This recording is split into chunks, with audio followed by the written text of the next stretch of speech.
है कि हम सकारात्मक हो जाएं। जी। यदि घर गंदा है तो एक ही उपाय है कि उसे झाड़ू लगाकर साफ किया जाए। जी। नकारात्मकता है तो सकारात्मकता के जल से नकारात्मकता को धुल दिया जाए, जी। साफ कर दिया जाए। यदि आप सकारात्मक हैं, पॉजिटिविटी ज़्यादा है, तो नेगेटिविटी कर क्या लेगी भाई? जिसकी लाठी उसकी भैंस, जो ज़्यादा मात्रा में होता है। यदि नकारात्मक ज़्यादा हुई तो वो आपको आत्महत्या की ओर भी प्रेरित कर सकती है, और यदि आपके भीतर सकारात्मकता ज़्यादा हुई तो हर परिस्थितियों में आप मजबूती से खड़े रहेंगे।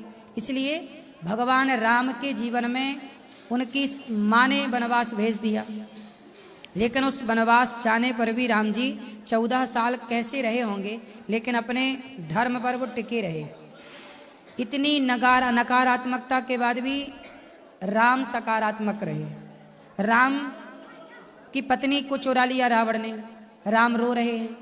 कोई और होता तो हार जाता, लेकिन राम जी सकारात्मक रहे, और सकारात्मकता इतनी थी कि उनकी सेना बढ़ती चली गई और लंका के राजा को हरा दिया।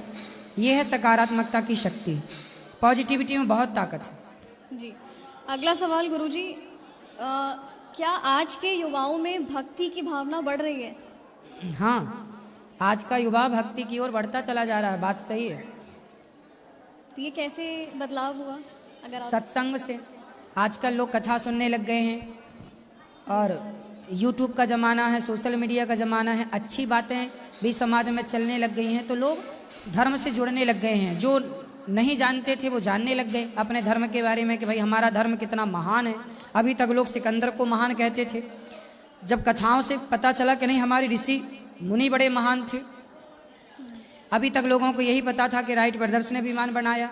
अभी तक लोगों को यही पढ़ाया गया कि हम बंदरों की संतान हैं, लेकिन अब जान गए कि नहीं, हम ऋषियों की संतान हैं, और हमारे विमान का आविष्कार हमारे ऋषि मुनियों ने पहले ही कर दिया था। तब तो रावण विमान पर ही तो चढ़ा कर ले गया था सीता मैया को, तो विमान तो हमारे यहाँ पहले से थे।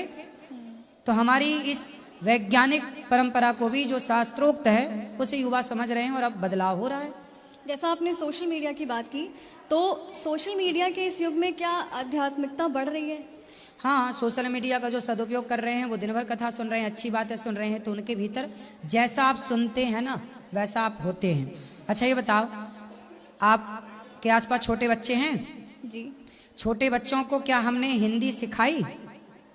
नहीं, जैसा सुनते गए वैसा। हाँ, इंग्लिश देश के बच्चे, क्या इंग्लिश उन्हें सिखाई गई? नहीं। इंग्लिश बोल रहे हैं। हिंदी देश का बच्चा हिंदी बोल रहा है। तो बच्चे जो सुन रहे हैं बार बार माँ से, पिता से, समाज से, वही तो सीख रहे हैं। तो सुना हुआ ही समाज में, जीवन में प्रभाव डालता है कि नहीं? तो आप कथाएं सुनेंगे तो अपने आप सकारात्मकता से भर जाएंगे, उसका प्रभाव पड़ेगा। आप गलत बातें सुनेंगे तो वो गलत आप होते चले जाएंगे। इसलिए जो हम सुनते हैं, रामचरितमानस सुने, भगवत गीता सुने, तो हमारे विचार भी वैसे होंगे। हम राम के बारे में सुने तो हमारा स्वभाव राम जैसा होगा। हम रावण के बारे में सुने, हमारा स्वभाव रावण जैसा होगा। आप जिसके बारे में सुनते हैं, आपके चरित्र का, व्यवहार का निर्माण वैसा होता है। जी। आखिरी सवाल गुरुजी, सत्संग के दौरान कभी आपको ऐसी कोई चमत्कारी अनुभव हुआ हो अगर, तो वो बताइए। कौन सा चमत्कार? कोई भी जो आपको महसूस हुआ हो। महसूस तो हमें अभी भी हो रहा है, 24 घंटे होता है। गौरी गोपाल आश्रम में हजारों लोग भरपेट भोजन खा रहे हैं। भरपेट भोजन निःशुल्क मिल रहा है। 290 वृद्ध माओं की सेवा यहाँ पर निःशुल्क हो रही है। 150 बच्चे यहाँ निःशुल्क रह करके पढ़ रहे हैं, और यहाँ पे 400 से अधिक गौ माता रह रही हैं। कोई भी साधु संत आ जाए, सबको पेट भर भोजन मिल रहा है। ये किसी चमत्कार से कम है? बिना पैसे कितनी सेवा है। जी। आपको नहीं लगता कि ये भी एक अपने आप में चमत्कार है? बिल्कुल। ये बिना भगवान की कृपा के संभव नहीं है। और रही बात चमत्कार की, चमत्कार के चक्कर में ना पड़िए। ये संसार में जो आप देख रहे हैं, प्रत्येक रोज सूर्योदय होता है, रोज अस्त होता है। अभी सब जगह अंधकार है, रात्रि है ना, दिन में सब जगह प्रकाश होता है। आपको नहीं लगता कि चमत्कार है? अभी तक तो यहाँ अंधेरा था, अपने आप उजेला कैसे हो गया? जो आकाश हमें सफेद और नीला दिखाई पड़ता था, वो आकाश में 4 तारे कैसे चमकने लग गए? आपको नहीं लगता कि सब चमत्कार है? ईश्वर का नित्य चमत्कार है। पानी की बूंद से, पानी की 2 बूंदों से एक मनुष्य का निर्माण हो जाता है। ईश्वर की शक्ति है, यही सबसे बड़ा चमत्कार है। माँ के शरीर में कहीं भी काटो, आपके शरीर में कहीं भी एक कट लगाया जाए ना, खून निकलेगा। लेकिन जब एक स्त्री माँ बनती है और बच्चे को छाती से लगाकर दूध पिलाती है तो खून नहीं निकलता, अमृत जैसा दूध निकलता है। ये चमत्कार नहीं है? जी बच्चे के जन्म के पहले वहां पर दूध नहीं था, दूध की कोई धारा थी, लेकिन बच्चे के जन्म होने के बाद बच्चे के लिए भगवान ने दूध की धारा बहा दी। क्या ये नहीं लगता कि चमत्कार है? जी बच्चा पैदा होता है, दांत नहीं होते, थोड़े दिन बाद दांत आने शुरू हो जाते हैं, वो पुराने दांत गिर के नए दांत लगवाते हैं। ये चमत्कार नहीं है? आप पैदा हुई थी 2.5 किलो की, आज आप 50 किलो से ऊपर की हैं, ये चमत्कार नहीं है? जी जी फिर ईश्वर प्रत्येक क्षण चमत्कार दिखा रहे हैं। हम ईश्वर के चमत्कार को तो देख नहीं रहे हैं, हम संसार के सामान्य चमत्कारों के पीछे पड़ रहे हैं। ईश्वर प्रत्येक क्षण जो संसार में हो रहा है सब चमत्कार है। आप 2.5 किलो से इतनी बड़ी हो गई, क्या है ये? जी बोलो। एक आखिरी सवाल, मतलब अगर आप जवाब देना हाँ चाहें। हाँ, आप पूछते रहो। जी हम आपको सोशल मीडिया के माध्यम से जानते हैं, इंस्टाग्राम यूट्यूब के माध्यम से।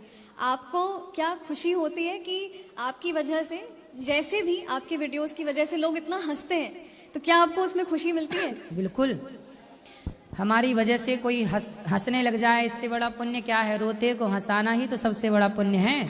आज व्यक्ति डिप्रेशन में है, परेशान है, आज मेरी बातें सुन सुन के लोग हंसते तो हैं, पर हंस हंस के बहुत कुछ सीख भी लेते हैं। मैं हंसते हंसते ही बहुत कुछ सिखा देता हूँ, यदि कोई सीखना चाहे तो। जी जी नहीं सीखना चाहे तो हंसी तो आ ही रही है। जी राधे राधे, थैंक जी यू। मैं ऐसा प्रश्न पूछना, राधे राधे गुरुजी। जी मैया, जो सत्य, अस्तेय, अहिंसा, अपरिग्रह और ब्रह्मचर्य, उनमें से अहिंसा का मतलब सिर्फ खाली हत्या करना है क्या? अहिंसा का मतलब है हत्या ना करना। हत्या करने को बोलते हैं हिंसा, हाँ सॉरी, हिंसा। हत्या ना करने को बोलते हैं अहिंसा। इसलिए हमारे यहाँ बोले हैं अहिंसा ही परमो धर्मः, अहिंसा ही धर्म है। अहिंसा मतलब किसी को ना मारना, हिंसा मतलब मारना। हाँ। हिंसा करना मीन्स मार देना, और अहिंसा मतलब ना मारना। खाली मारना ही अहिंसा है कि किसी के माध्यम से? ना मारना हिंसा है। ना मारना अहिंसा है। चींटी को ना मारना, बकरे को ना काटना, मुर्गी को ना मारना ही अहिंसा है, और किसी को- मारना ही हिंसा है। किसी को आत्मा को दुखाना, कठोर बोलना, हाँ, ये भी एक हिंसा है। हाँ मैं वही बोल रहे मैं हैं। आपको अभी कुछ गलत शब्द कह दूं, आप रोने लग जाएं, ये भी एक हिंसा है। हाँ। मानसिक हिंसा, शारीरिक हिंसा, हाँ। ये भी तो हिंसा है। और जो अस्तेय है वो मतलब चोरी करना। हाँ, चोरी करना, मैंने सुना, ऐसा सुना कि मैं कुछ पहनूं अच्छा तो दूसरों को लगेगा इसने अच्छा पहना है तो मैं चोरी करूं, मुझे उसकी भावना हो जाएगी चोरी करने की। ये कहीं सही है क्या? नहीं, चोरी क्यों करें और चोरी की भावना क्यों आए? हाँ, तो हमें क्या अच्छा नहीं रहना चाहिएगा किसी को? चोरी हम क्यों करें, चोरी ना करें, यही बात हो, चोरी करने की आवश्यकता ना पड़े। धन्यवाद। सीताराम गुरुजी। जी सीताराम। जी, मैं आपके पास 20 तारीख को आया था बॉडीगार्ड बनने के लिए, तो उसमें गुरुजी 1,10,00,000 व्यूज़ गए उस वीडियो में। हाँ, तो फिर मेरे को अगले दिन बुलाया गया था 21 को आइडेंटिटी लेकर, तो मैं आया। फिर 30 को बुलाया गया था, आज बुलाया गया था। आज सारे बोल रहे हैं उनसे पूछो, उनसे पूछो। क्या? बॉडीगार्ड के लिए आपने बोला था ना? अच्छा, बॉडीगार्ड के लिए। अच्छा, आप ही हैं बॉडीगार्ड? जी। तो बॉडीगार्ड बनना है आपको? जी। किसका? आपका। अच्छा, तो बन जा। हमने बताया तो था, पूछा था पैसा कितना लोगे, आप बताया ही नहीं। जितने उनको देते हो उनसे कम दे देना। ठीक है, किससे बात करूं? अब देखो अभी तो बॉडीगार्ड हैं, अब ये जगह खाली हो तब आना, अभी तब तक कहीं कर लो काम। फिर ये कहाँ भगाए इनको, इनका भी छोरे का ब्याह होने वाला है। ऐसे ही रख लो, हैं? ऐसे ही रख लो, कैसे? बिना पैसे। अरे नहीं, फ्री में नहीं, मेहनत करने वाले का मेहनताना देना ही हमारा धर्म है। हम फ्री में कभी किसी से काम नहीं कराते। यदि आपने आज हमारे साथ फ्री में काम किया तो ऋण हमारे ऊपर चढ़ जाएगा, फिर अगले जन्म में हमें आके आपके पास काम करना पड़ेगा। इसलिए हिसाब किताब अगले जन्म के क्यों छोड़ा, इसी जन्म में हिसाब किताब करते चलो। गुरुजी, आपने- लेना एक ना देना दो, क्यों? 20 को कहा था ना आपने? हैं? 20 को कहा था ना फिर? तो ठीक है, आप अभी बात कर लेना प्रश्नोत्तरी के बाद। हम आप रहना, कोई दिक्कत नहीं, हम आपको काम दे देंगे। हाँ बस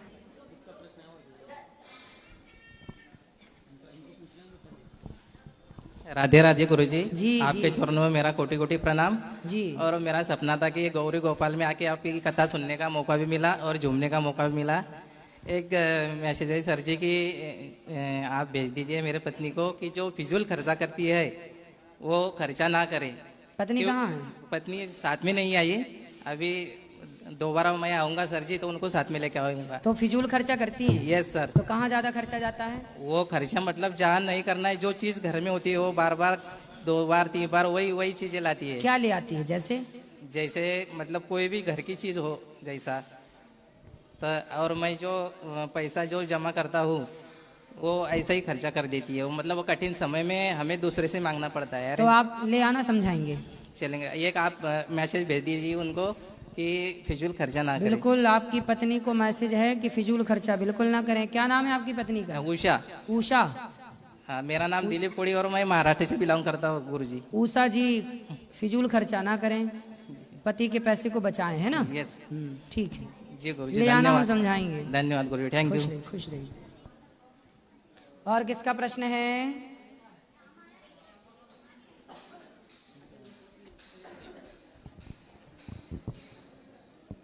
गुरु महाराज जय श्रीमन नारायण। जी आपको हम अपना बेटा समझ मानते हैं जी, और बहुत हम भागवत देखते हैं, हम बहुत ज़्यादा आप भक्ति करते हैं, खुश रहिए। पर हम बहुत परेशान हैं किससे? कि बच्चे हमारे जो है, बड़ा वाला बच्चा जो है बहुत दारू पीता है। आया है? हाँ। कहाँ है? लाओ यहाँ, बड़ा बच्चा आओ। बहुत परेशान गुरु महाराज हम रहते हैं। यहाँ आओ बड़े बच्चे। कोई बहाना करके कैसे हम लाए हैं गुरु महाराज, आप अब समझा दो। आओ इधर आओ। बेटा यहाँ आओ, बात करो हमसे।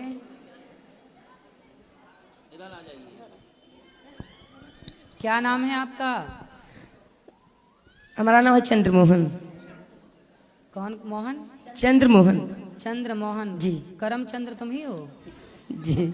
अच्छा, तो शराब पीते हो? जी गुरुदेव कभी कहते हैं। शादी हो गई? जी सर। पत्नी और बच्चे कहाँ हैं? हैं? पत्नी खुश हैं आपसे? हाँ खुश है। अच्छा, और बच्चे कितने हैं? 4 बच्चे हैं। 4? तो छोरा छोरी क्या? 2 छोरी है 2 छोरा है। अच्छा, तो बच्चों को भी शराब लाते हो कि नहीं, पिलाते हो कि नहीं? नहीं गुरुदेव। क्यों? बेटा कितना बड़ा है? बेटा है 15 साल का। 15 साल का? तो उसको शराब नहीं पिलाते? जी गुरुदेव। क्यों? थोड़ी बहुत पिलाओ, क्या है? अब क्या बताएं गुरुदेव आपसे, मेहनत का काम करते हैं।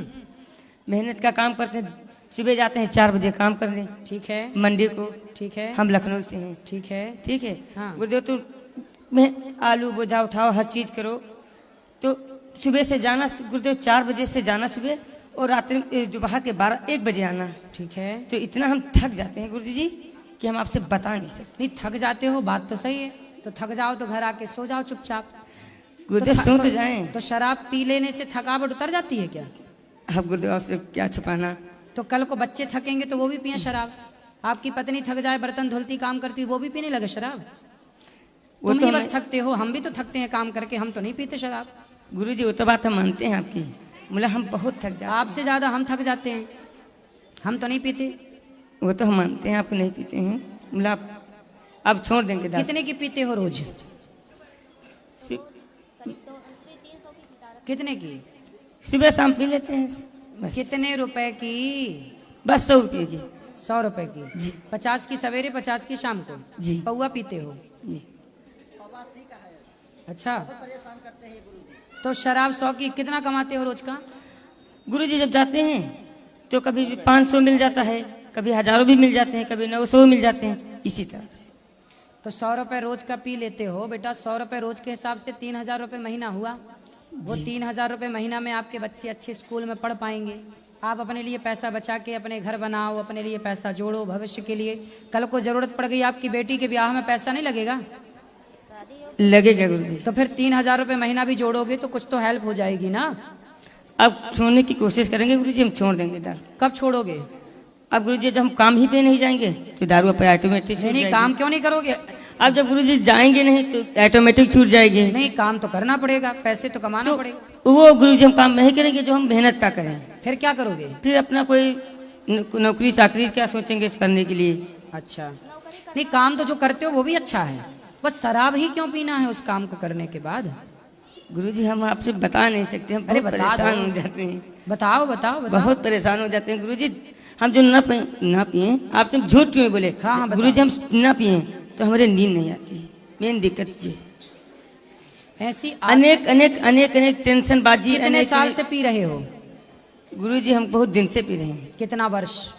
मान के चलो 10-12 साल तो जरूर हो गए। अब सोचो कि 10-12 साल से आप शराब पी रहे हो तो शरीर जो है ना आपका आदी हो गया है शराब का, नहीं पियोगे तो नींद नहीं आएगी जी। तो ये शरीर जो है ना आप इसे जैसा बनाना चाहें, जैसा ढालना चाहें वैसा ढल जाए। यदि आप शराब छोड़ दें तो 2-4 दिन तो नींद नहीं आएगी, फिर अपने आप आदत आ जाएगी। शरीर ना अपने हिसाब से चल पड़ता है, यदि उसे जैसी आदत दी जाए वैसी आदत में ढल जाता, थोड़ा टाइम लगता है।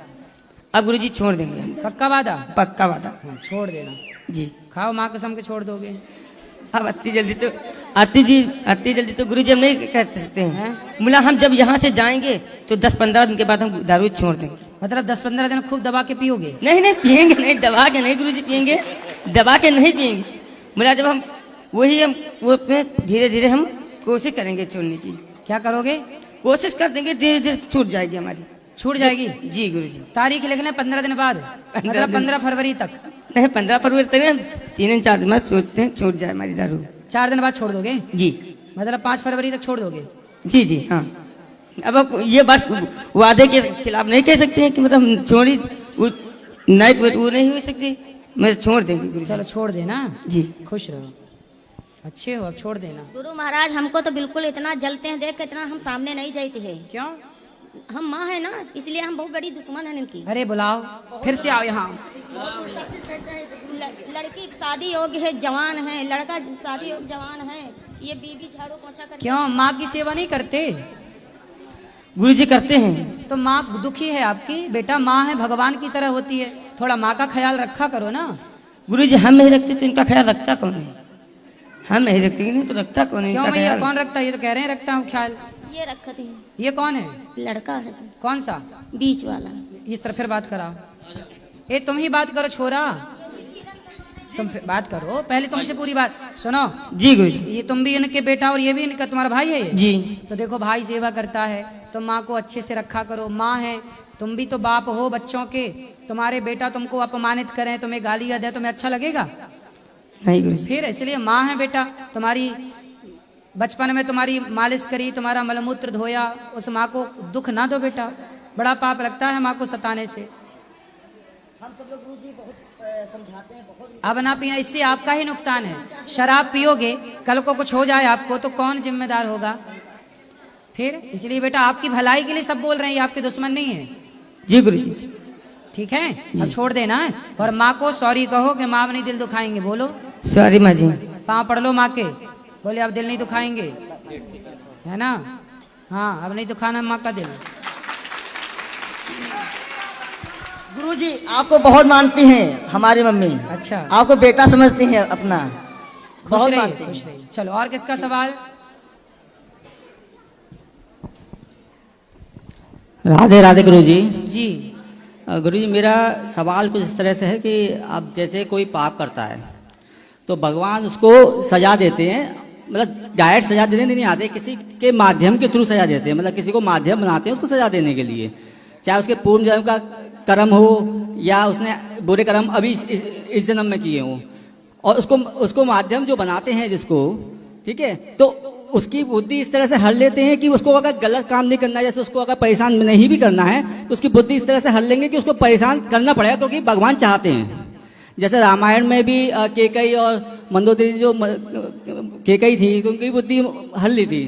तो मेरा सवाल ये है कि जो माध्यम बना भगवान के थ्रू और उसने जो गलतियाँ की, किसी को सजाना है, जैसे सास बहू को दुखी करती है या बहू सास को दुखी करती है, तो भगवान उसको सजा दे रहा है इनडायरेक्टली, तो माध्यम बना रहा है। तो अब जो माध्यम बना है वो अगर उसने गलत काम किया है, मतलब किसी को सजा दी भी है, तो हम उस माध्यम को दोष देना चाहिए या नहीं देना चाहिए? भाई आप क्यों किसी को दुख दो? आप ये क्यों कहो कि हम दुख दे रहे हैं आपको, तो ये भगवान की प्रेरणा है, भगवान करा रहे हैं, ऐसा नहीं। हम किसी को दुख क्यों दें? कोई अपने से दुखी होए तो दुखी होए, हम सुख दें सबको। इस संसार में हम आए हैं ना, तो हम नए कर्म भी तो कर सकते हैं। माना कि हमारे द्वारा आपको दुख मिलना है, माना कि हमारे द्वारा आपको दुख मिलना है, लेकिन यदि हम सत्संगी हैं, समझदार हैं, तो हम अपने विचारों को बदल कर हम आपको दुख ना देकर आपको सुख भी तो दे सकते हैं। नहीं, आपकी बात सही है, नए कर्मों को भी तो हम क्रिएट कर सकते हैं ना।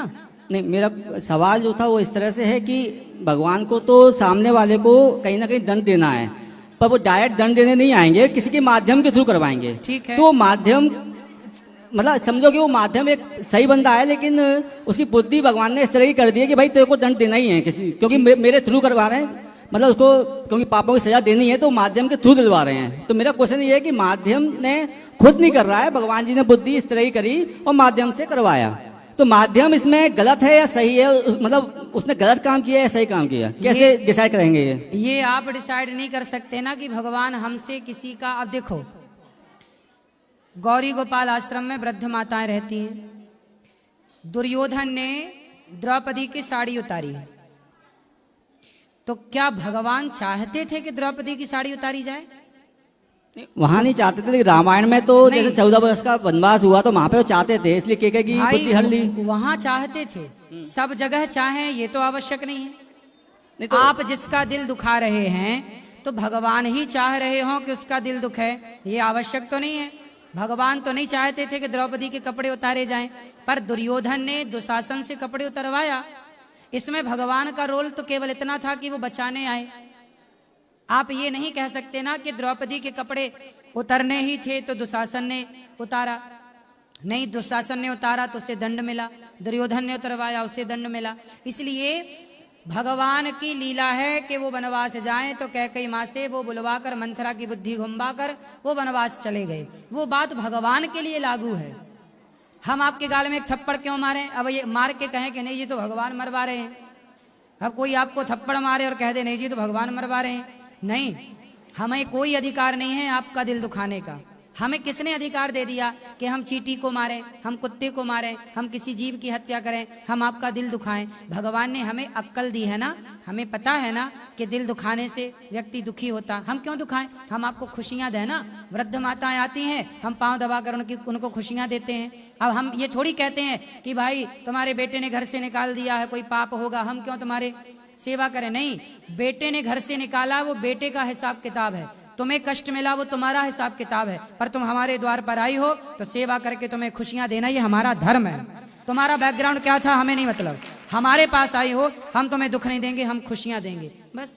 नहीं, वो आपकी बात सही है, जो आपने बोला है वो मैंने आपकी प्रश्नोत्तरी सुनता रहता हूँ तो वो मुझे समझ में आता है। बस ये एक पॉइंट समझ में नहीं आता है कि जैसे जो माध्यम है, मैं ये कह रहा हूँ कि वो सही है, मतलब, लेकिन उसको कुछ अगर करवाना है, किसी को दंड दिलवाना है तो वो चाहता नहीं करना, पर बुद्धि उसकी भगवान ने से कर दी कि भाई तुझे करना पड़ेगा। भगवान से यही प्रार्थना करो कि प्रभु हमसे कभी मनसा वाचा कर्मणा, मन से हम आपके बारे में किसी के बारे गलत ना सोचें, वाणी से गलत ना बोलें और कर्म से गलत काम ना करें। भगवान से यही कहो कि प्रभु हमसे कोई अपराध ना हो, हमसे किसी का दिल ना दुखे। हम क्यों माध्यम बने? आज किसी को मरना है, जैसे गाय को मरना ही था, माना कि कई बार क्या होता, किसी ने गाय को इतना मारा, इतना मार दिया, गाय मर गई, इतना सा छू दिया गाय को, गाय मर गई, तो क्या लग जाती है? गौ हत्या, क्या आपने गैया मार दी? तो भगवान से यही प्रार्थना करो कि प्रभु हमसे कभी सपने में किसी का दिल ना दुखे, हमसे किसी की हत्या ना हो, चींटी भी हमसे ना मरे। हम क्यों चींटी की मृत्यु के कारण बने? हम क्यों गाय की हत्या के कारण बने, मृत्यु के कारण बने? हम क्यों आपके दुख के हम क्यों कारण बने? हम आपके खुशियों के कारण बने, हम आपके दुख के नहीं। भगवान से यही प्रार्थना करो। बाकी जो भगवान करा रहे हैं वो ये सब इतना गहन है, वो तुम्हारे और हमारे बस का नहीं है। भगवान किससे क्या कराना चाहते हैं ये सिर्फ भगवान जानते हैं। इसलिए हमसे गलत ना हो, बस हम इतना भगवान से कह सकते हैं। तो भगवान हमसे गलत क्यों करवाएंगे? अच्छा, एक प्रश्न और है। जैसे प्रेमानंद जी महाराज जी कहते हैं कि अगर कोई आपका दिल दुखाता है, आपको भला बुरा कहता है या आपके लिए कोई बुरा शब्द भी बोलता है तो आप उसको माफ़ कर दो।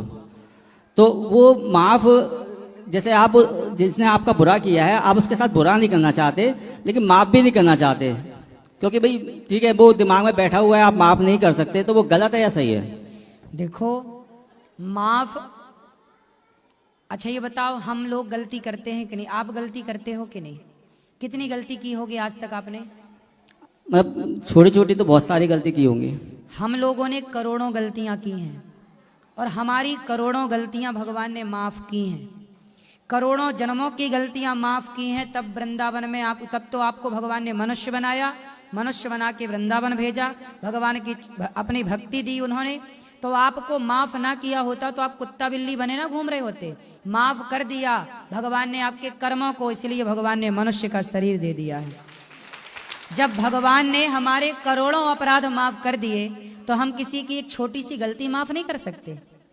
वो बात आपकी सही है, लेकिन वो भगवान है, हम इंसान है, तो वो आप कहीं ना कहीं रहता है। जब भगवान करोड़ों गलतियां माफ कर सकते हैं तो हम उन्हीं भगवान के अंश ही तो हैं, हम उन्हीं के सेवक तो हैं। हम क्यों ना किसी की गलती माफ कर दें। क्षमा बड़न को चाहिए, छोटन को उत्पात, काहरी को घट गयो जो भृगुमारी लात। क्षमा करने वाला ही सबसे बड़ा होता है। धरती का एक नाम है क्षमा। धरती का एक नाम क्या है? क्षमा, क्योंकि ये सबसे बड़ी क्षमाशील है। आदमी इसमें मलमूत्र करे, इसमें गड्ढा खोदे, घर बनाए, इसमें सब करता है, लेकिन ये क्षमा है। फिर भी हमें गोद में रखती है पृथ्वी माता। आज ये बीच से फट जाए तो क्या रह जाएगा, लेकिन क्षमा है। जब सब पेड़ पौधों के, आप एक पत्थर उठाओ और पेड़ पर ना, आम के पेड़ पर एक पत्थर मारो, वो आम पत्थर खा के भी तुम्हें मीठे मीठे फल देता है। इतना क्षमा पेड़ पौधों में है, तो फिर आप इंसान होके क्षमा नहीं करना चाहते क्यों? जब आप किसी को क्षमा नहीं करेंगे ना तो फिर ईश्वर भी जिद कर लेंगे, जब तुमने क्षमा नहीं किया तो हम भी तुम्हें क्षमा नहीं करेंगे। भगवान उसी को क्षमा करते हैं जो किसी को क्षमा करता है। इसलिए भगवान स्वीकार करें आपको, इसके लिए क्षमा। हम लाखों गलती करते हैं लोग। छोटा बच्चा गलती करता है कि नहीं? माँ की गोद में मलमूत्र कर देता, माँ खाने बैठी है, बच्चा सुसु कर देता है, गोद में छिच्छी कर देता है, लेकिन माँ उसे मारती थोड़ी है, डांटती थोड़ी है। खाने बैठी थी लेकिन वो मलमूत्र धोने चली जाती है। कितने अपराध होते हैं बच्चे के। आपने कितने अपराध किए होंगे? माँ की गोद में कई बार सुसु किया होगा, माँ की गोद में मलमूत्र किया होगा। हर गलती क्षमा की कि नहीं माने?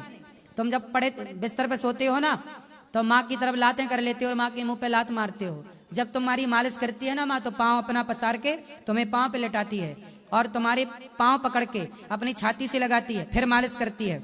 उस समय बच्चा माँ के मुंह पे लात मारता रहता है। मालिश के टाइम पे मुंह पे लात मारता है। अब माँ के मुंह पे लात मारना पाप नहीं है, लेकिन माँ क्षमा करती है। मेरा बेटा, तुम्हारे पाँव के तलवे ना चूम लेती है तुम्हारी माँ। भूल गए ना सब चीजें? कितना क्षमा किया है तुम्हारी माँ ने, तुम्हारे पिता ने, ईश्वर ने, प्रकृति ने।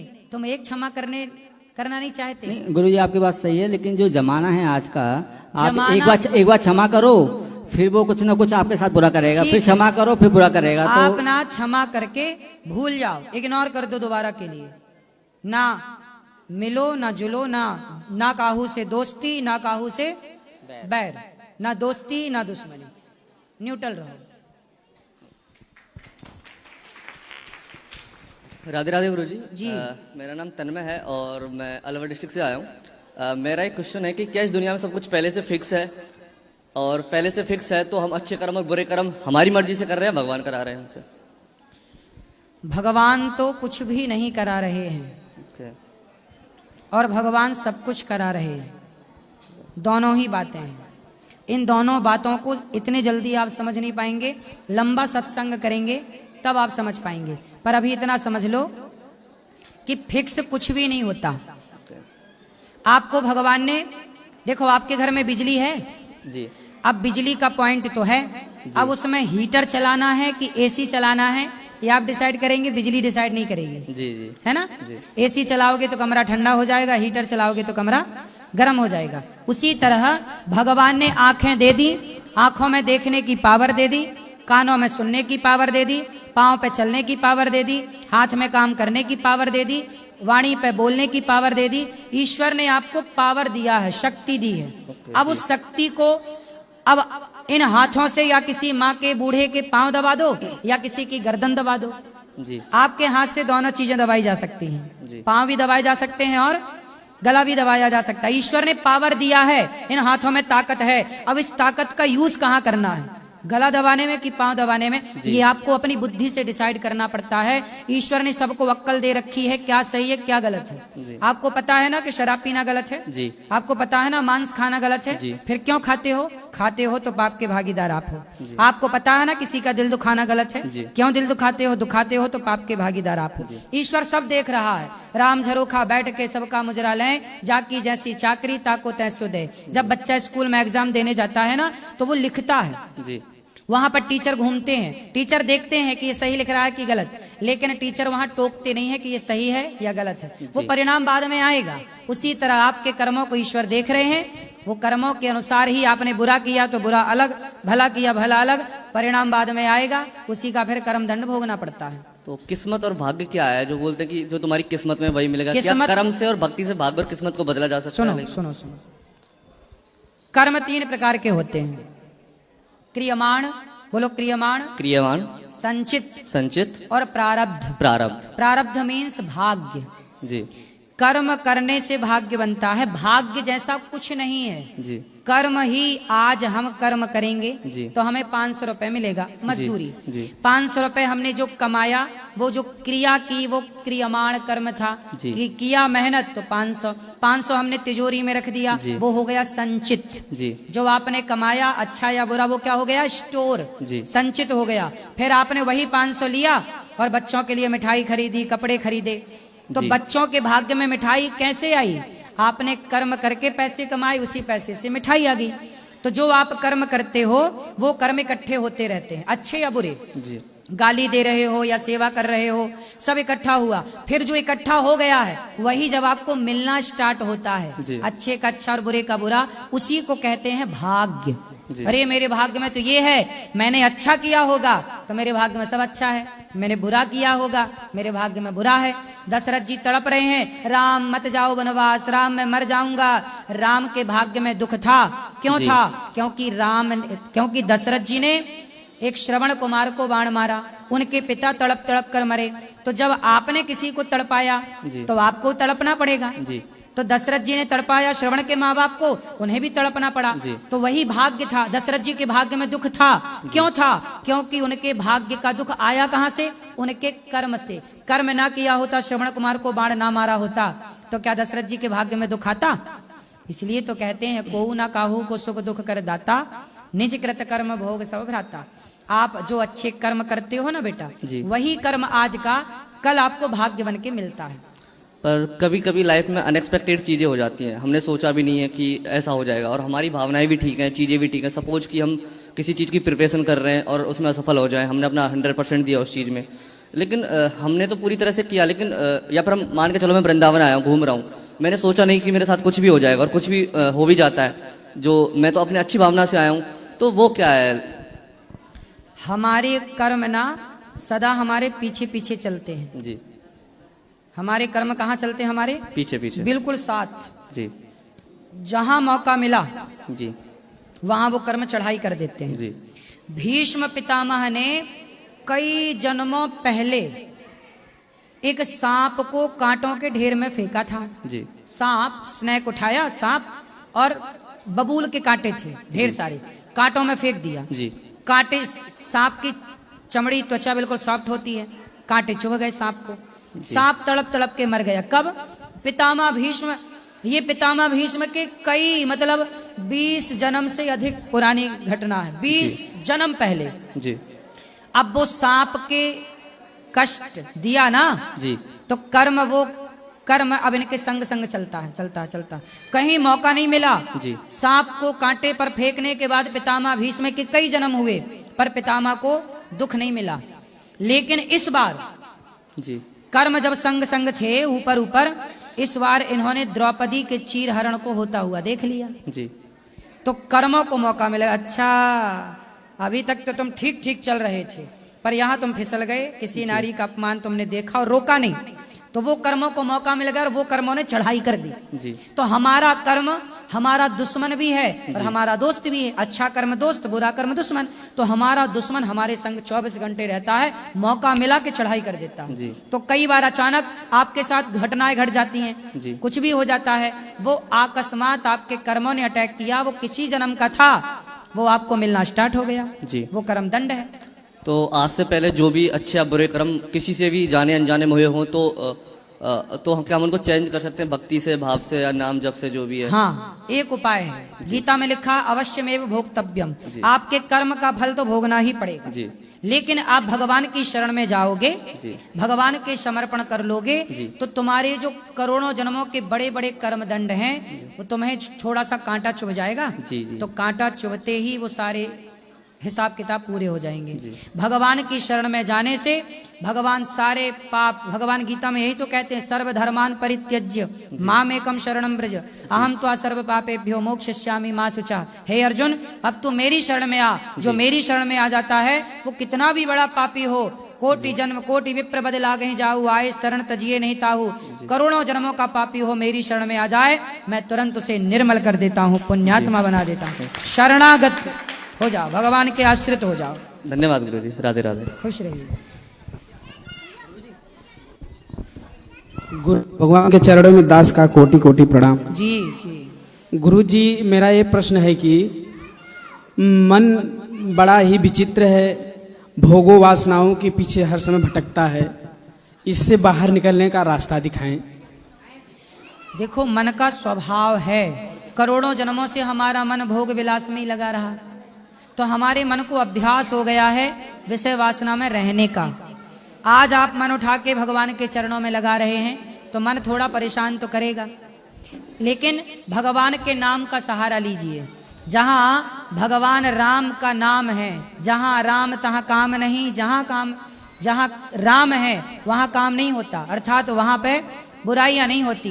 काम वासना हमें क्रोध काम लोभ मोह अभिमान, काम क्रोध मद लोभ सब नाच नरक के पंथ, सब परिहरि रघुबीर ही भजऊं भजई जय संत।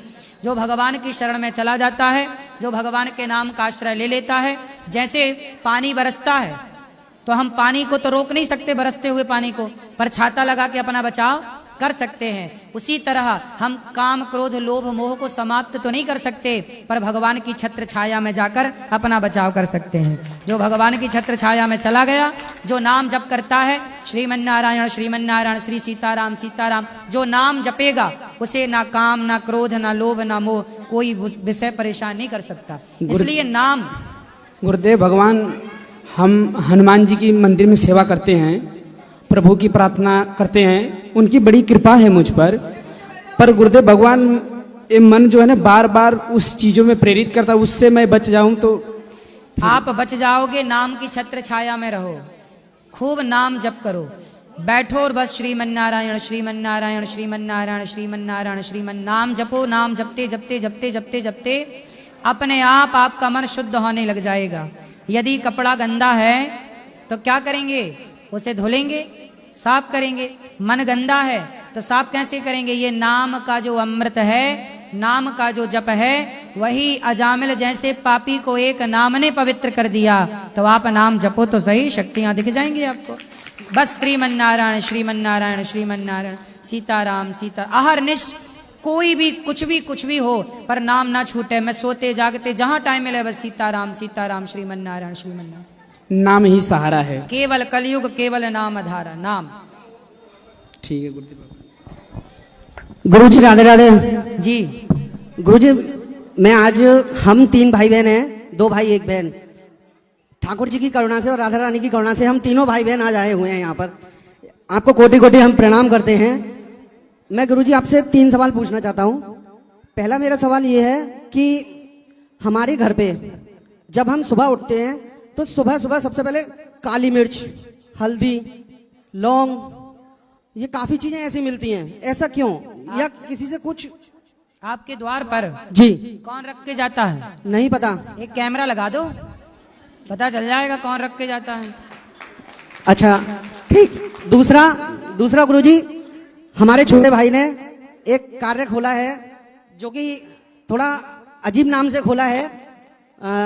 मैं उसका बैनर आपको दिखाना चाह रहा हूं, लेकिन इसमें भी सर गुरुजी कुछ लोग बहुत कुछ बात कहते हैं तो दर्द को छुपता है, मेरे आंखों से आंसू आते हैं। क्या काम खोला है भैया ने?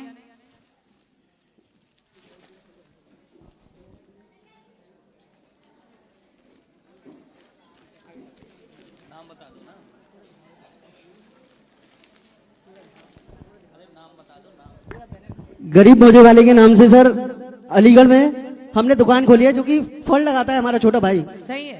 ठीक है, लोग कहते हैं गुरुजी कि तेरा भाई क्या फल लगाता है, दुकान नहीं है। हम कहते हैं दुकान है। हम कहते हैं आज अगर फल लगाता है तो क्या हो गया, आने वाले समय में दुकान लगाएगा। अरे भाई ऐसा लोग क्या कहते हैं, परवाह क्यों करते हो। हम यही समझा समझा के बूढ़े हो जाएंगे कि भाई लोगों की परवाह ना करो, आप अपना काम करते रहो। लोगों को तो बोलना है, ठीक, बोलने दो, आप अपना काम करो ना। लोगों के चक्कर में ना पड़ो, लोगों के चक्कर में पड़ो तो कुछ भी ना कर पाओगे। और गुरुजी हमारे यहाँ जो है ना, मेरे पापा जी थे, पापा जी को कैंसर हुआ था। एक तो हमारा, मैंने आपसे पहले भी मेरी मुलाकात हुई थी आश्रम में, मैंने आपसे पूछा था कि हमारा दक्षिण मुखी मकान है। आपने कहा था कीर्तन किया करो। हम कीर्तन भी करते हैं, लेकिन हमारी यहाँ बीमारियां पीछा नहीं छोड़ती हैं। आप अपने दरवाजे का ना कलर, किस कलर का दरवाजा है? इसी कलर का है, गेरुआ रंग का। ठीक है, कहते हैं दक्षिण दिशा में यदि कोई दरवाजा है तो उसे लाल या पीला कर देना चाहिए, तो उसका दोष खत्म हो जाता है। ठीक। और गुरुजी हमारे यहाँ पर जो आपने कहा, जैसे हम किसी जानवर को या किसी चींटी को मारते हैं, हमारे यहाँ चूहे बहुत हैं, काफी चूहे हैं। अगर मैं उनकी दवा डालता हूँ या हमारा नुकसान या मुझे कुतर जाते हैं। हमारे यहाँ तो ढेर चूहे यहाँ बाहर घूमते हैं। अभी थोड़ी देर पहले ही घूम रहा था चूहा, कथा के टाइम।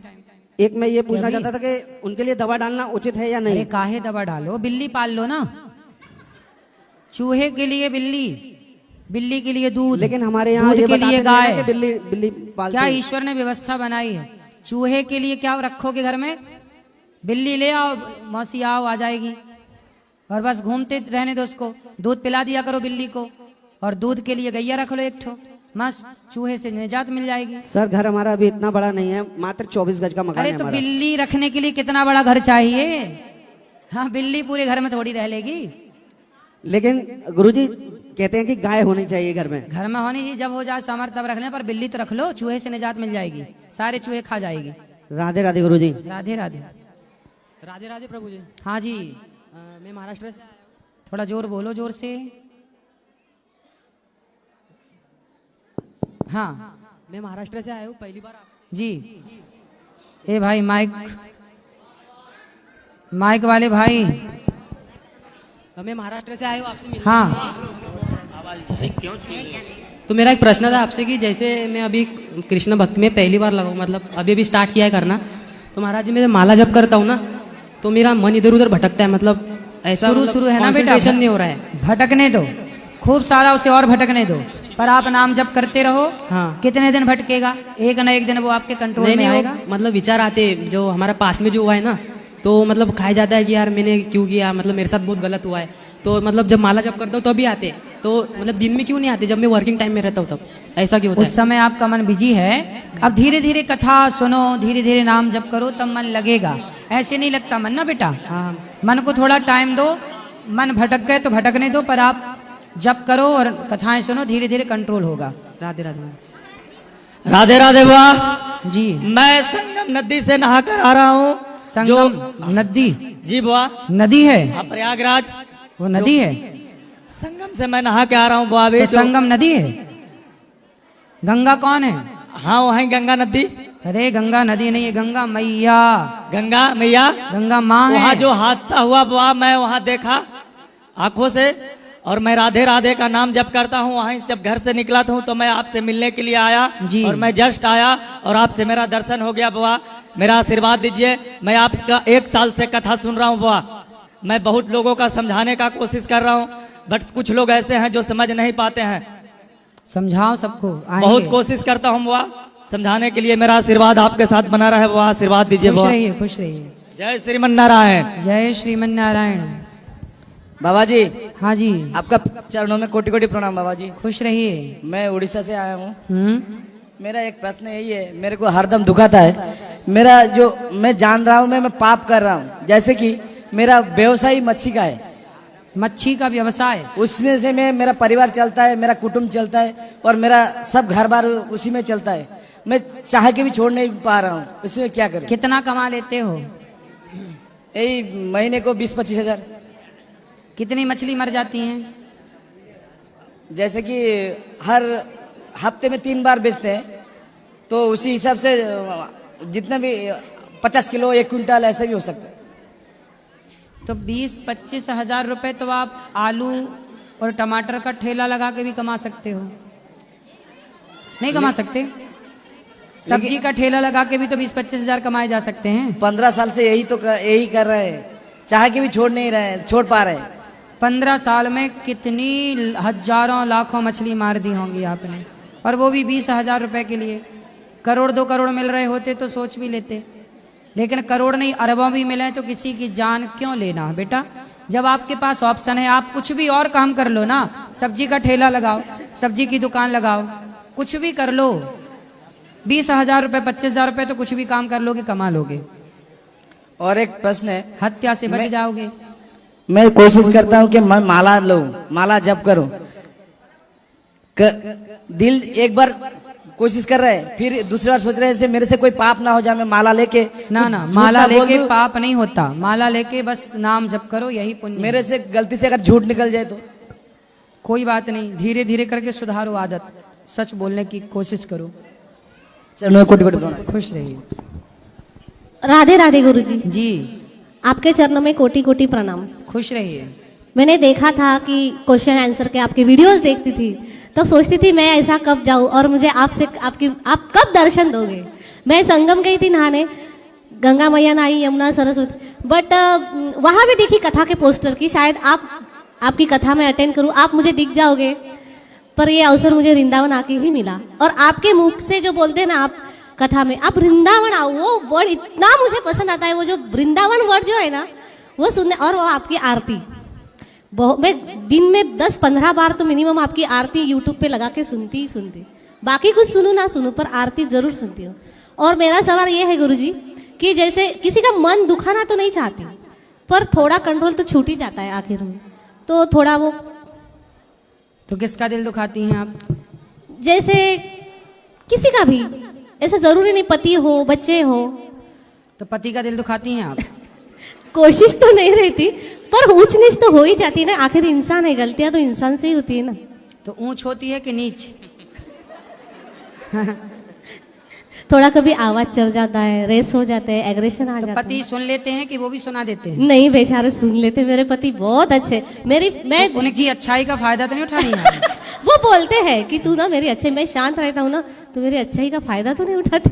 अभी भी बेचारे मैं 10-9 दिन से बाहर हूँ, अभी भी 2 बच्चे संभाल रहे, मैं संगम नहा के आई, आपसे मिलने आई, उनको भी ले आती, वो भी बेचारे नहा। वो बोले तू जाके आ, फिर मैं जाऊंगा, बच्चे तब तक मैं संभाल लेता हूँ। अच्छा, फिर बहुत समझदार हैं पति आप। नहीं सच में मैं जीवन में बहुत खुश हूँ, मुझे घर परिवार सुख शांति, आप जैसे लोगों का आशीर्वाद, भगवान का आशीर्वाद, और जीवन में सब कुछ, पैसा सब जितना है मैं उसमें बहुत खुश हूँ, बस थोड़ी ऊंच नीच कभी हो जाती है। तो पति अच्छे हैं मतलब फिर आपकी गलती है, वहां तो पति की गलती है। मानती हूँ ना मैं मानती हूँ मेरी गलती होती है। ऐसा किया करो, हर बार क्या करना है, एक उंगली उठाओ, इसको यहाँ रखो, चुप रहो, बस यही बढ़िया समाधान है। रिश्तों में चुप रहना ही चाहिए, और रिश्तों में ना हार जाना चाहिए, सामने वाले को जिता देना चाहिए। पर ईगो बीच में आता गुरुजी। ईगो किसके लिए? इसी ईगो ने तो रावण का नाश कर दिया। बहुत कोशिश करती हूँ। ईगो क्यों, किस बात का घमंड है बताओ? नहीं घमंड नहीं, बट मैं ही क्यों करूँ, मैं ही क्यों आप ही नहीं करोगी, बच्चे आपके आप ही नहीं करोगी, कौन करेगा? पड़ोसन आएगी करने? नहीं, एक बात ऐसी हो जाती है कि हाँ ये अपने बच्चे हैं तो अपन एडजस्ट, फिर दूसरों को क्यों नहीं कर पाते, उतनी अपने में ताकत क्यों नहीं, अपने बच्चे हैं करके उनकी गलती अपन माफ करके उनको एडजस्ट करते हैं, बट अपन दूसरों की गलतियां क्यों नहीं माफ करते? करो, यही तो बड़प्पन है। क्षमा बढ़न को चाहिए, सबको क्षमा करो। किस किस से, सब ईश्वर है ये मानो, किस किस की गलतियां देखोगे, इसलिए सबकी गलतियां समझाओ, सबको गलत है तो इग्नोर करते चलो, इग्नोर मंत्र याद कर लो, हर जो अच्छा ना लगे देखने में सुनने में उसे इग्नोर करो बस। और मेरा बड़ा बच्चा सर क्लास 6 में है, उसका जो अभी जैसे हम लोग कॉलेज में जो अपने बिहेवियर होते थे ना, उतने तो होते ही नहीं थे हमारे टाइम में भी, बट ये इनकी ना सर गुरुजी इनकी बहुत जल्दी इनके ऐसा लगता है कि ये बहुत जल्दी बड़े हो रहे, इनके ना चेंजेस बहुत ज्यादा दिखने लगे, तो उनको हैंडल करना भी थोड़ा प्रॉब्लमेटिक हो रहा है फिलहाल। आजकल के बच्चे समय के पहले बड़े हो जा रहे हैं, समय के पहले समझदार हो जा रहे हैं। सही है, बिगड़ भी जल्दी रहे, बिगड़ भी जल्दी रहे, इसलिए घर का माहौल अच्छा रखिए, जैसे आप वृंदावन आए ना, तो बच्चों को भी वृंदावन लाओ, यहाँ का दर्शन कराओ, सत्संग कराओ। जब थोड़ा सत्संग करेंगे बच्चे, तो उनके भीतर सत्संग के द्वारा संस्कार प्रवेश करेगा। वही संस्कार बच्चों के चरित्र की, वही संस्कार बच्चों के भविष्य की रक्षा करता है। इसलिए संस्कार बहुत जरूरी है। तो बच्चों को संस्कार कैसे मिलेगा? सत्संग से। तो आया करिए, तो बच्चों को भी लाया करिए। बच्चों को थोड़ा समय निकाल के झोपड़पट्टी में ले जाया करिए, गरीबों के बीच में बिठाइए, बच्चों को बताइए कि देखो ऐसे भी जीवन गुजारा हो रहा है। हाँ, हमारे महाराष्ट्र ताकि बच्चे सीखें। हम लोग ना हमेशा लग्जरी लाइफ जीते हैं और बच्चों को भी लग्जरियस देना चाहते हैं। इससे क्या होता है कि बच्चे आरामदायक हो जाते हैं, बस आराम। उनके जीवन में कोई कष्ट आए तो वो घबरा जाते हैं। इसलिए बच्चों को मजबूत बनाइए, हर परिस्थिति का डटकर सामना कर सकें। इसके लिए बच्चों को मजबूत बनाइए। गरीबी बताओ, बच्चों को दिखाओ आंखों से। रोटी के लिए लोग मोहताज हैं, बताओ कि देखो बेटा, जिस रोटी को तुम इग्नोर करते हो, फेंक देते हो, छोड़ देते हो, उस रोटी के लिए भी लोग लाइन पर लगे हैं, खड़े हैं रोटी के लिए। तो उनको सब बताओ। आजकल हम लोग ना एक पक्ष देखते हैं कि हम बड़े हैं, पैसे वाले हैं। इससे क्या होगा कि बच्चों को एक पक्ष पता चलेगा कि हम धनवान हैं। कल को उनके जीवन में जरा सा संघर्ष आ गया, जरा सा स्ट्रगल आ गया, कर ही नहीं पाएंगे। फिर वो बच्चे ऐसी परिस्थितियों में आत्महत्या करने की सोचते हैं, गलत रास्ते पर जाते, बेईमान बन जाते हैं, चोरी चमारी करने लग जाते हैं, इत्यादि कुछ भी करने लग जाते हैं। धन्यवाद गुरुजी। खुश रहिए। हेलो गुरुजी, राधे राधे जी। मैं बहुत दूर से आया, आपसे बहुत दिन बाद में मिल रहा हूँ कि पहले से आपसे फॉलो करती हूँ गुरुजी। मैं आपसे बहुत बात करने और आपसे मिलना भी चाहती हूँ, पर मेरे अभी गाड़ी है तो दर्शन करा। खुश रहिए, खुश रहिए। गुरुजी आपसे कुछ बात करनी है। गुरु दीक्षा लेना है कल सुबह 8 बजे। गुरुजी हमें तो जाना है अभी। भैया मुझे दे दो। तो अभी तब तक श्रीमन्नारायण जपना, नेक्स्ट जवाना। तो आपको दर्शन करना चाहती हूँ, वहाँ पे बुला। तो दर्शन कर लो, हम बैठे। नहीं मैं वहाँ पे जाके करना चाहती हूँ, हैं? वहाँ पे आपके पास से देखना चाहती हूँ। अभी 2 मिनट बाद, थोड़ी देर बाद मिलेंगे सबको यहीं मेरे पास। पास टाइम नहीं है, मैं भागती भागती आई हूँ। हे भगवान, राजस्थान सब से आपके आई हूँ। हिसाब का हो जाए। नहीं होता गुरुजी, आपको इतना देखती हूँ, मानती हूँ तो। अभी थोड़ा सा रुक जाओ, सबसे अभी मिलेंगे, आप आ जाना जरा सी देर। और एक बात है, हमारा सास ससुर है ना, हमसे इतना मतलब रखता नहीं है। मेरे जेठ भाभी से रखता है, तो क्या करूँ उनसे? वो लोग बात भी नहीं करता, हमारे साथ में भी नहीं रहता है, और हम लोगों को कुछ भी नहीं देता। हम लोग क्या करना चाहिए उनके साथ में? तो आपके पति अच्छे हैं? हाँ, पति अच्छा है। कमाते हैं? हाँ। तो ठीक है ना, मेहनत करें, खूब कमाएं और खूब अपना सब बनाओ अपनी संपत्ति। नहीं दे रहे हैं, उनकी मर्जी, जन्म दे दिया, इतना बहुत है। पर गुरुजी दुख लगता है, उन्होंने हमसे ऐसा किया है, बात भी नहीं करता है, हमसे कोई रिश्ता भी नहीं रख रहा है, तो फिर हम लोग क्या करें? अब क्या कर सकते हो आप बताओ ना? आप बात इसलिए तो आपको पूछा है ना, हम क्या कर सकते हो? आप अपने को सफल बना सकते हैं, आप अपनी लकीर उनसे बड़ी कर सकते हैं, आप उनसे ज्यादा सक्सेसफुल हो सकते हैं, है ना? हाँ। बस यही करिए। राधे राधे गुरुजी, राधे राधे। आपका आशीर्वाद बनाए रखना। खुश रहिए। सर राधे राधे गुरुजी। जी जी। मैं आपको टीवी पे देखती थी, आज लाइव देख के मैं बहुत धन्य हो गई। मेरा सिर्फ इतना ही क्वेश्चन है कि मैं किसी के लिए दिल से बहुत कुछ करती हूँ अच्छे से, कि हाँ मुझे मेरा ये कर्तव्य है, मेरा धर्म है, मुझे करना चाहिए, पर वो लोग रहते रहते अच्छे हैं, फिर अचानक से अपना बर्ताव क्यों चेंज कर देते हैं। और मुझे इतना गुस्सा आ जाता है वो सोच के कि मैं इतना कर रही हूँ सबके लिए, उनके लिए अपनी जान से ज़्यादा, और वो लोग मुझे टाइम पे पलटी मार के मतलब कुछ भी बोल के गुस्सा दिलाते, तो मेरा कंट्रोल छूट जाता है गुस्से से। तो गुस्सा ही मुझे कंट्रोल करने के लिए कोई ऐसा बताइए कि मैं उसको कंट्रोल कर। किस पर गुस्सा आता है आपको? किस पर? कोई मतलब दोस्त रहे, मेरी सास ससुर रहे, मम्मी रहे, भाई रहे, मैं हर चीज पे मतलब दिल से अच्छा ही चाहती हूँ मैं कि नहीं ऐसा ना हो। पर पति पे गुस्सा आता है? नहीं, पति पे नहीं आता सर, पति मेरे बहुत अच्छे हैं, बढ़िया है। और फिर सास पे गुस्सा आता है? सास पे आता है क्योंकि मैं बहुत दिल से उनकी सेवा की, बहुत अच्छे से। तो सेवा करती हो तो गुस्सा आता है? गुस्सा इसलिए आता है कि वो कहते हैं कि तेरा काम ही क्या है, तेरे को करना ही है, हम क्या कर रहे हैं, कुछ नहीं करती तू हमारे लिए, ऐसा हो जाता है। आप अच्छा करते रहो और सास पे गुस्सा ना किया करो। नहीं सर, गुस्सा इस चीज में मेरा शॉर्ट टेम्पर जो बोलते हैं, फटाक से मुंह से बहुत कुछ निकल जाता है, बाद में पछतावा होता है कि मैं ऐसा क्यों बोली, ऐसा हो जाता है। मुझे वो चीज के लिए सिर्फ इतना कुछ बता दीजिए मैं क्या करूं जिससे मेरा गुस्सा कंट्रोल हो। मौन रहो तो ही अच्छा है, कम से कम विष मत घोलो, बोलो यदि पहले तुम तौलो, फिर मुख को खोला करना, पुष्प नहीं बन सकते हो तो कांटे बनकर मत रहना। हमें अपने शब्दों को तौल कर देखना चाहिए कि हमारे शब्दों में वजन कितना है। कोशिश करो कि चुप रहो। अभी मौनी अमावस्या गई है ना? हाँ। बस मौन रहो। कोई मंत्र हो सर गुरुजी आप जो मुझे बोले, मैं उसका जाप कर दूं जिससे मैं शांत रहूं। श्रीमन्नारायण।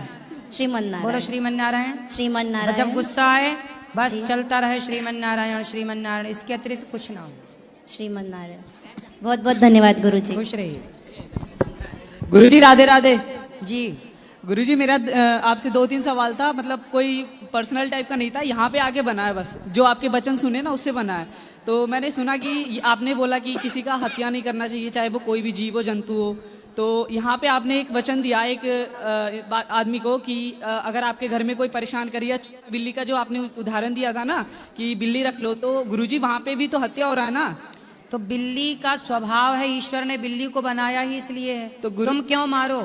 तुम तो नहीं मार रहे हो ना चूहा। नहीं गुरुजी, बिल्ली मार रही है तो बिल्ली जाने और चूहा जाने, तुम क्यों जान रहे हो? तो गुरुजी हम जान नहीं रहे, मतलब कहना ये चाहते हैं कि चूहा तो वो अपनी जगह है, बिल्ली जब वहां पे आएगी तब तो मारेगी ना, तो आप उसे रखने की बात कर रहे हो ना, मतलब हाँ। शिकार करवा रहे हो। नहीं नहीं, स्वभाव ये प्रकृति का बैलेंस है। आप क्यों हत्यारे बनो? शेर खाता है ना, हत्या करता है ना पकड़ के बिल्कुल इत्यादि, तो वो शेर का आहार वही है।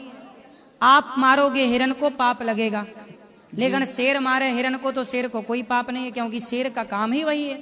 जी मछली, छोटी मछली है बड़ी मछली है, छोटी मछली को खा जाती है।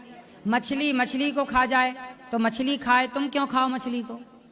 है ना, तो चूहा को बिल्ली खाए, हम क्यों भाई? हम या देखो वो उन्होंने क्या पूछा कि हम दवाई रख के मारे क्या?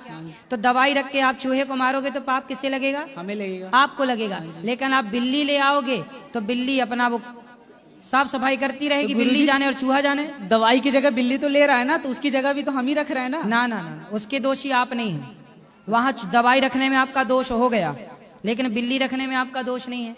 जी पहले ऑलरेडी सबके घर में बिल्ली आया करती थी जी, आजकल लोग बिल्ली को घुसने नहीं देते, इसलिए व्यवस्था है। सर्कल चल रहा है ना, पृथ्वी गोल है, एक जीव दूसरे को खा रहा, दूसरा तीसरे को खा रहा है, ऐसी व्यवस्थाएं बनती हैं। जैसे आप शरीर जब मलमूत्र त्यागते हो तो आपका मलमूत्र सुअर खा लेता है। जी गुरुजी, ये व्यवस्था है, नहीं तो गंदगी कितनी हो जाती। जी गुरुजी। और गुरुजी मेरा एक सवाल और था, मतलब जब कहीं मतलब किसी भी जगह पे अगर किसी दोस्त के साथ हैं और अगर कुछ बात होती है, लड़ाई वगड़ाई, तो उसमें गुस्सा बहुत जल्दी आ जाता है, और लड़ाई वड़ाई में सबसे पहले मतलब पहले ही मेरा ही हाथ उठता है, ऐसा मतलब गुस्सा बहुत जल्दी आता है, ये क्यों? गुस्सा सबको ही जल्दी आता है, क्योंकि आजकल हम सब गुस्से के गुलाम हो गए हैं, इसलिए गुस्सा हमारा दुश्मन है। उस क्रोध को देखो, क्रोध आना चाहिए, वहां क्रोध आना चाहिए जहां क्रोध की आवश्यकता है। आपके सामने किसी बहन बेटी का अपमान हो रहा है, लाज लुट रही है, बिल्कुल गुस्सा करो, पर जहां गुस्से की जरूरत नहीं है वहां क्रोध ना करो।